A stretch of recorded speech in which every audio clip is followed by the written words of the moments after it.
ಮುಂದಿನ ರಾಶಿ ವೃಶ್ಚಿಕ ರಾಶಿಯ ಒಂದು ಜುಲೈ ತಿಂಗಳ ಮಾಸ ಭವಿಷ್ಯ ಹೇಗಿದೆ ಅಂತ ತಿಳ್ಕೊಳ್ಳೋಣ. ಮೇಡಮ್, ಮುಂದಿನ ರಾಶಿ ವೃಶ್ಚಿಕ ರಾಶಿ, ಆ ರಾಶಿ ಬಗ್ಗೆ ತಿಳಿಸ್ಕೊಳ್ಳಿ. ಖಂಡಿತ. ಲಕ್ಷಡಿ ವೀಕ್ಷಕರಿಗೆ ನನ್ನ ನಮಸ್ಕಾರಗಳು. ಬನ್ನಿ, ವೃಶ್ಚಿಕ ರಾಶಿಯವರ ಮಾಸ ಭವಿಷ್ಯ ಹೇಗಿದೆ ನೋಡ್ತಾ ಹೋಗೋಣ. ನೋಡಿ, ವೃಶ್ಚಿಕ ರಾಶಿಯವರಿಗೆ ಕಳೆದ ಒಂದು ದಿನಗಳಿಂದನೂ ಏನಾಗಿತ್ತು, ಈ ಜೂನ್ 2ನೇ ತಾರೀಕುವರೆಗೂ ಗುರುಬಲ ಹೊರಟೋಗಿತ್ತು.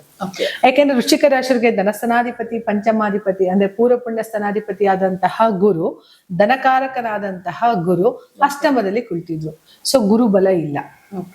ಯಾವಾಗ್ಲೂ ಗುರುಬಲ ನಮಗೆ ಇಲ್ದೇನೆ ಯಾವ ಕೆಲ್ಸನೂ ಮಾಡಕ್ಕಾಗಲ್ಲ.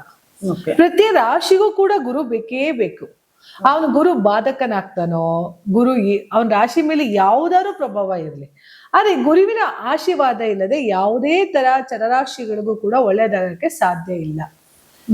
ರಾಶಿಗಳ ಮೇಲೂ ಕೂಡ ಗುರುವಿನ ದೃಷ್ಟಿ ಯಾಕಿಟ್ಟಿರ್ತಾನೆ ಅಂತ ಅಂದ್ರೆ, ಆ ಕತ್ತಲೆಯಿಂದ ಮನುಷ್ಯ ಬೆಳಕಿಗೆ ಬರ್ಲಿ ಅನ್ನೋ ಕಾರಣಕ್ಕೆ. ಅಂದ್ರೆ ನೋವಿನಿಂದ ನಲಿವಿನ ಕಡೆ ಬರ್ಲಿ ಅವನು ಅಂತ.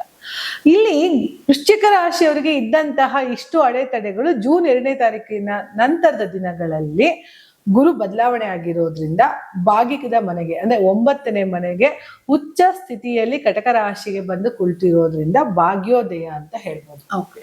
ಇಲ್ಲಿವರೆಗೂ ಅಪೂರ್ಣವಾದಂತಹ ಕೆಲಸ ಕಾರ್ಯಗಳಿರಬಹುದು, ಮನೆ, ತನ್ನ ಸ್ವಂತ ಜಾಗ, ತನ್ನ ಸ್ವಂತ ಪ್ರಾಪರ್ಟಿಲಿ ಏನೆಲ್ಲ ಮಾಡ್ಬೇಕು ಅಂತ ಅನ್ಕೊಂಡಿದ್ದು ಇಷ್ಟು ದಿನ ಅಡೆತಡೆಗಳಾಗಿದ್ದಲ್ಲ, ಅದೆಲ್ಲವೂ ಕೂಡ ನಿವಾರಣೆ ಆಗುವಂತಹ ಒಂದು ಸುವರ್ಣ ಸಮಯ ಅಂತ ಹೇಳ್ಬೋದು. ಯಾಕೆಂದ್ರೆ ಒಬ್ಬ ಮನುಷ್ಯ ಮನೆ ಕಟ್ಟುತ್ತಾನೆ ಇರ್ತಾನೆ. ಹೌದು, ಅದು ನೆಗೆಟಿವಿಟಿ. ಒಬ್ಬ ಮನುಷ್ಯ ಯಾವ್ದೋ ಒಂದು ಜಾಗದಲ್ಲಿ ಕೆಲಸ ಮಾಡಿಸ್ತಾನೆ ಇರ್ತಾನೆ, ಮುಗಿಸ್ಬಿಡ್ಬೇಕು. ಹೌದು, ಕಂಪ್ಲೀಟ್ ಆಗ್ಬಿಡ್ಬೇಕು. ಅದು ಇಷ್ಟು ದಿನ ಇಂಥ ದಿನಗಳು ಅಂತ ಇರುತ್ತೆ. ಇಲ್ಲ ಅಂದ್ರೆ ನೆಗೆಟಿವ್ ಶಕ್ತಿಗಳು ಒಳಗಡೆ ಬರೋದಕ್ಕೆ ಶುರು ಆಗ್ತಾ ಹೋಗುತ್ತೆ. ಹಾಗಾಗಿ ಎಲ್ಲೋ ಒಂದ್ ಕಡೆ ಈ ವೃಶ್ಚಿಕ ರಾಶಿಯವರಿಗೆ ಅನ್ಕೊಂಡಂತಹ ಕೆಲಸ ಕಾರ್ಯಗಳಲ್ಲಿ ಯಾವ ಒಂದು ಪ್ರಗತಿನೂ ಕೂಡ ನೋಡಿರ್ಲಿಲ್ಲ, ಕೆಲಸ ಕಾರ್ಯಗಳಲ್ಲಿ ಯಶಸ್ಸನ್ನು ಕೂಡ ನೋಡಿರ್ಲಿಲ್ಲ. ಈ ಯಶಸ್ಸು ಅಂತ ವೃಶ್ಚಿಕ ರಾಶಿಯವ್ರಿಗೆ ಹೆಂಗೆ ಅಂತ ಅಂದ್ರೆ, ಅವರು ಮಾತಿಗಿಂತ ಹೆಚ್ಚಾಗಿ ಕೆಲಸ ಮಾಡಿ ತೋರಿಸೋರು. ವೃಶ್ಚಿಕ ರಾಶಿಯವರು ಮಾತಿಗಿಂತ ಹೆಚ್ಚಾಗಿ ಕೆಲಸದಲ್ಲಿ ಯಾಕೆ ಚಿತ್ರರು ಅಂದ್ರೆ, 2ನೇ ಮನೆ ಗುರು, ವಾಕ್ಸ್ಥಾನಾಧಿಪತಿಲಿ ಗುರು ಇದ್ದಾಗ ಏನಾಗತ್ತೆ, ಗುರುವಿನ ವಾಣಿ ತರ ಇರುತ್ತೆ. ಹೌದು, ವೃಶ್ಚಿಕ ರಾಶಿಯವರು ಒಳ್ಳೆಯವರು ಇರ್ಬೋದು, ಕೆಟ್ಟವರು ಇರ್ಬೋದು. ಈಗ ನಮಗೆ ಒಂದ್ 5 ಜನ ಒಳ್ಳೆಯವರು ಇದ್ರೆ ನಮ್ಗೆ ಆ 5 ಜನ ಕೆಟ್ಟವ್ರು ಇರ್ತಾರೆ. ಬಟ್ ಇಲ್ಲಿ ಒಳ್ಳೇದು ಕೆಟ್ಟದ್ದು ಏನು ಅಂತಂದ್ರೆ ಅವ್ರವ್ರ ಗುಣ ಸ್ವಭಾವದ ಮೇಲೆ ಹೋಗ್ತಾ ಹೋಗುತ್ತೆ. ಈ ಪ್ರಪಂಚದಲ್ಲಿ ತಗೊಂಡೋಗುವಂಥದ್ದು ಏನೂ ಇಲ್ಲ ಮೇಡಮ್. ಏನಾದ್ರು ಬಿಟ್ಟು ಹೋಗೋದೇ ನಾವೆಲ್ಲ. ಇವತ್ತು ಮೈಸೂರರ ಮನೇನು ಏನು ಇಲ್ಲ. ನಾನು ಅನ್ನೋ ಅಹಮನ ಮನುಷ್ಯ ಬಿಡ್ಬೇಕು, ಬಿಟ್ಟಾಗ್ಲೇ ಎಲ್ಲವೂ ಆಗೋದು. ಖಂಡಿತ ಆಸೆ ಇರ್ಬೇಕು, ಅತಿ ಆಸೆ ಬೇಡ ಅಂತ ಹೇಳ್ತಾರೆ. ಅಹಂಕಾರ ಇರ್ಬೇಕು, ದುರಹಂಕಾರ ಇರಬಾರ್ದು. ಯೋಚನೆ ಇರ್ಬೇಕು, ದುರಾಲೋಚನೆ ಇರಬಾರ್ದು. ಇವೆಲ್ಲವೂ ಕೂಡ ಮನುಷ್ಯನಿಗೆ ಎಷ್ಟು ಸತ್ಯ ಅನ್ನೋದಾದ್ರೆ, ನಾವು ಜೀವನದಲ್ಲಿ ಏನಾದ್ರು ಸಾಧನೆಗಳು ಮಾಡ್ಬೇಕು ಅಂದ್ರೆ ಆಸೆಗಳಿಲ್ಲದೆ ಯಾವ್ದು ಸಾಧನೆ ಮಾಡಕ್ಕಾಗಲ್ಲ. ಆದ್ರೆ ಅದು ಆಸೆ ಹೆಂಗಿರ್ಬೇಕು ಅಂತಂದ್ರೆ, ಇನ್ನೊಬ್ಬರನ್ನ ಕಿತ್ಕೊಂಡು ತಾನು ತಿಂದು ತಾನು ಅನುಭವಿಸಿ ಮತ್ತೊಬ್ಬರಿಗೆ ಕಸಿಯುವಂತಹ ಒಂದು ಜೀವನ ಆಗ್ಬಾರ್ದು.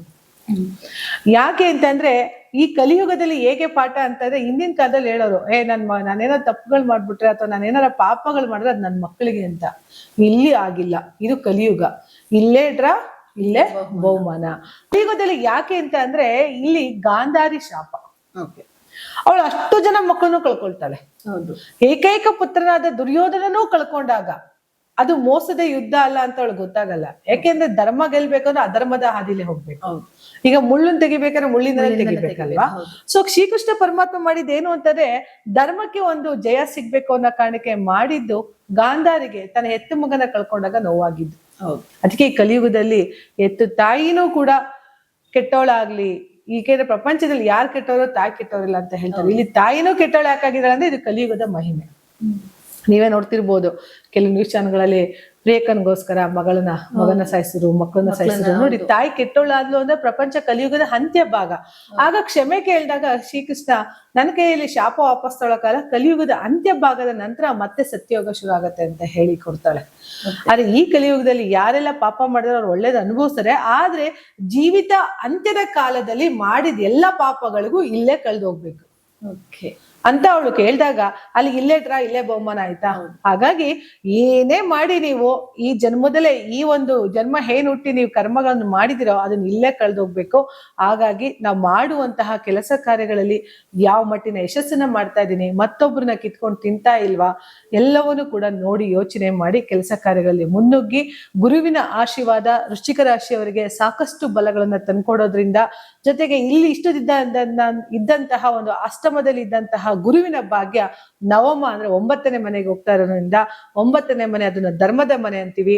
ಆ ಧರ್ಮದ ಮನೆಗೆ ಉಚ್ಚ ಸ್ಥಿತಿಯಲ್ಲಿ ಗುರು ಇರೋದ್ರಿಂದ ಅನ್ಕೊಂಡಂತಹ ಎಲ್ಲ ಕೆಲಸ ಕಾರ್ಯಗಳಲ್ಲೂ ಯಶಸ್ಸನ್ನ ಸಾಧನೆ ಮಾಡ್ತೀರಿ. ಆದ್ರೆ ಪೂರ್ವ ಪುಣ್ಯ ಸ್ಥಾನದಲ್ಲಿ ಪಂಚಮದಲ್ಲೇ ಶನಿ ಕುಳಿತಿರೋದ್ರಿಂದ ಕರ್ಮಗಳಿಗೂ ಕೂಡ ಲೆಕ್ಕಾಚಾರ ಕೊಡ್ತಾನೆ. ಆ ಕರ್ಮ ಏನು ಅನ್ನೋದನ್ನ ನೀವೇ ಯೋಚನೆ ಮಾಡ್ತಾ ಹೋಗಿ. ಎಲ್ಲದೂ ಕೂಡ ಒಳ್ಳೇದು ಕೆಟ್ಟದ್ದು ತೂಗುದು ಅಳೆದಾಕುವಂತಹ ಶಕ್ತಿ ಶನೈಶ್ವರನಿಗಿರೋದ್ರಿಂದ, ಗುರುವಿನ ಆಶೀರ್ವಾದ ವೃಶ್ಚಿಕ ರಾಶಿಯವರಿಗಿರೋದ್ರಿಂದ ಸಕಲ ಅಷ್ಟೈಶ್ವರಗಳನ್ನು ಕೊಡ್ತಾ ಹೋಗ್ತಾನೆ. ಆದ್ರೆ ಎಲ್ಲೋ ಒಂದು ಕಡೆ ಇನ್ನೊಬ್ರನ್ನ ನೋವು ಮಾಡಿ, ಇನ್ನೊಬ್ರನ್ನ ಕಿತ್ಕೊಂಡು ನೋವು ಮಾಡಿ ತಿನ್ನಂಥದ್ದು ಯಾವುದೂ ಹೇಳಿಕೆ ಆಗಲ್ಲ. ಅವರವರ ಮನಸ್ಥಿತಿಗೆ ತಕ್ಕಂತೆ ಜೀವನ ಸ್ಥಿತಿ ಹೋಗೋದ್ರಿಂದ ವೃಶ್ಚಿಕ ರಾಶಿಯವರು ಗುರುವಿನ ಆಶೀರ್ವಾದ ಪಡಿತಾ ಎಲ್ಲವೂ ಒಳ್ಳೇದಾಗ್ಲಿ ಅಂತ ಹೇಳ್ತಾ ನನ್ನ ಮಾತನ್ನ ಮುಗಿಸ್ತಾ ಇದ್ದೀನಿ. ಧನ್ಯವಾದಗಳು.